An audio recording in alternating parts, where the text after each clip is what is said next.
Welcome to my unboxing of something that's actually pretty cool. This is the Zotac Zbox AD04 Plus. So it's got their usual chassis, but there's some aspects of this particular little mini PC that are not very usual at all. It comes with Bluetooth Gigabit LAN, 802.11n, so that is N wireless, a remote control, and a VESA mount.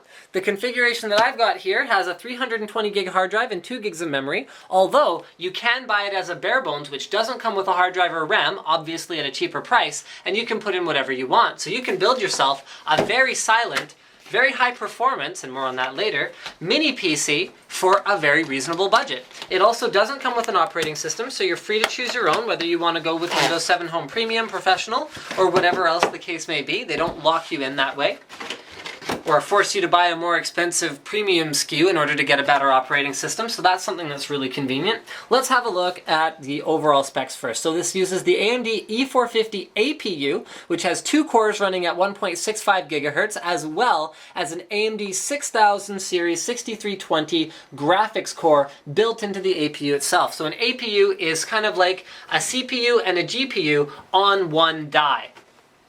Moving on, we've got 2 gigs of memory included. There are 2 sodium slots available. It supports one 2.5-inch hard drive or SSD with the 320 gig drive included. Anything without plus in the part number is a bare bones, just so you guys know. Gigabit LAN, 802.11n, Bluetooth 3.0. It has an SDHC slot. That also supports memory stick if you actually still use that. Onboard 8-channel digital audio is output via HDMI or optical SPDIF. Okay, I/O, dimensions, we'll get into that later. Cool, there's a QR code. We'll talk about that after. And since we're going to open this thing, none of this is very relevant. So, let's get this baby opened up. I don't know if you guys remember, but I did a full NCIX Tech Tips episode on one of Zotac's mini PCs, which was just beastly. The thing was running some serious high bitrate MKVs using XBMC. Very, very robust little system. Got a bunch of pieces here. You know what? I'm going to actually open these up off camera. So here we are. One thing that we do have to do is install the batteries in the remote, which is a fairly simple process, as you guys can see. Here I am doing it now. I'm doing it now.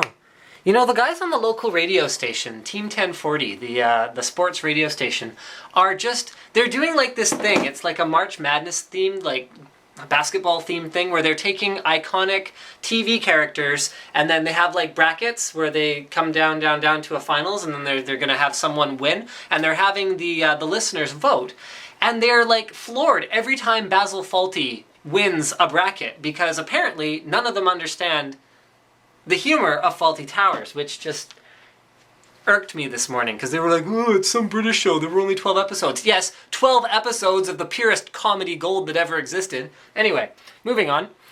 Here is the media center remote that is included. It has all of your usual suspects in terms of programmable keys, numbers, and mute buttons, and navigation keys, and all that good stuff.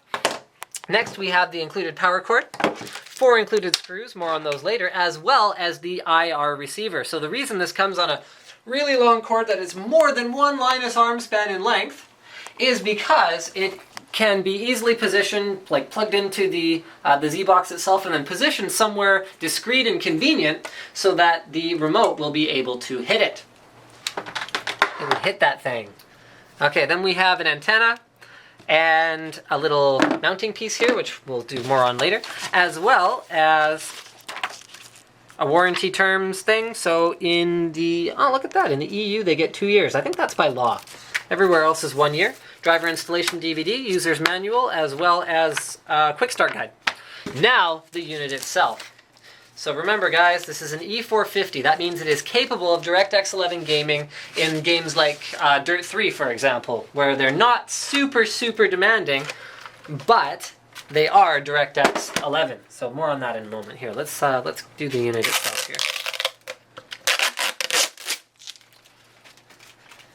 Very shiny.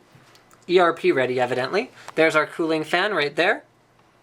Can you guys see that at all? There's a little aluminum heatsink under it. I don't know if you're going to be able to see that. That's okay. There's a cooling fan in there. You guys will have to take my word for it. We also have 4 rubber feet. So if you want to use it sitting down, you would put it this way. And as like a media PC box, that's probably how I would set it up. You can decide which way is the front. So there's an exhaust vent here with a front USB 2. On this side, there's audio, so that's headphones, microphone, SD slot, USB 2, wireless LAN indicator, drive indicator, power button. Okay, so that's probably the front. Then moving on to this side, we got a couple screws, so that's to open up the chassis, as well as more ventilation holes. And finally on this side, this is what I would consider to be the back. Yeah, this is the back. So there's the wireless antenna, which we can plug in.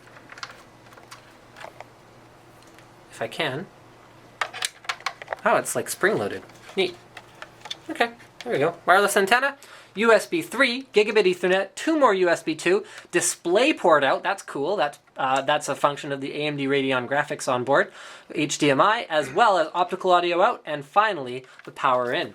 It also has a power indicator on the top. That orange ring does glow, but check this out. This is the kind of thing Zotac thought of. You can turn it off in the BIOS if you have it in a room where, for example, maybe it's a media PC and you don't want like disturbing random orange glows coming out of your PC. Turn it off, no problem. And then it just looks the way it does when it's powered off right now, other than a small glow from the power button. Yeah, that is USB 2. Sorry, I was just checking that, guys. So, okay, right. What other options do we have for mounting? So you guys saw this funky thing right here. That is so that you can mount it on the base station, which hopefully I can figure out how to do. There we go. Slide that into place. That is another way that you can configure it. Finally, and it comes with everything you need in the box, you can do it this way. Check this out. It comes with a VESA mount. So all you have to do is clip the unit in, and I'll see if I can remember how it, yeah, there we go. And you can find the guides here. So you see these indents right here and right here. You just clip the unit in like this, and you mount the plastic piece. Hold on, that opens up the clips. So you mount the plastic piece to the back of your TV or monitor, or maybe you're using this at a POS terminal in a store, something where you don't want like a huge PC next to it. You screw this into the back with those screws that I said I'd tell you more about later. They're stuck to something, sorry guys. And then you clip the PC in just like this, like I kind of showed you already, but whatever.